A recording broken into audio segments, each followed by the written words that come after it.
सभे मगहिया भाई बहन के भुलेटन काका के राम राम आथिन मगहिया खबर में सुनथिन देश दुनिया के खबर। चंद्रयान-3 के होयल सफल परीक्षण 40 दिन बाद 23 या 24 अगस्त के इस चांद पर उतरल। प्रधानमंत्री नरेंद्र मोदी फ्रांस के बाद यूएई के यात्रा पर गेलन। लाठीचार्ज के विरोध में भाजपा कैलक राजभवन मार्च, राज्यपाल के सौंपल अपन ज्ञापन। बिहार के मानसून सत्र निमन से एक दिन चलल, बाकी के दिन चढ़ गए हंगामा के भेंट। दिल्ली के कैकन इलाका अभियो जमुना के बाढ़ से प्रभावित है।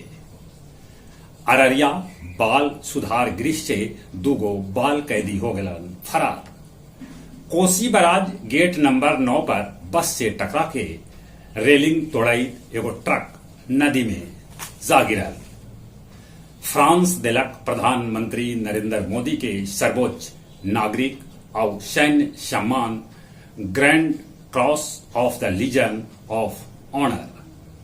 ऑस्ट्रेलिया में खालिस्तानी समर्थक भारतीय सभा पर कैलन है हमला। अमेरिका अरुणाचल प्रदेश के भारत के अभिन्न अंग बतावे वाला प्रस्ताव पास कैलक है। गया स्थित सुदामा गर्ल्स हॉस्टल के केयर टेकर अजय निकलल आर्म्स सप्लायर, ओकरा भीर से पुलिस जब्त कैलन बंदूक और कारतूस। गया जी के पूर्व विधायक जय कुमार पालित के मनावल गये पुण्य तिथि। गया जी जिला परिषद के भूखंड पर जल्दी ये बनावल जाए मल्टी कॉम्प्लेक्स मॉल। सुखल मोरहर नदी में शेरपुर के अशोक मांझी के डूबे से हो गए मौत, कहे से कि बालू उठाव से बनल गड्ढा में पानी जमल हल, जकरा में उ नहाए गेलन हल। अब कुछ खेल के समाचार।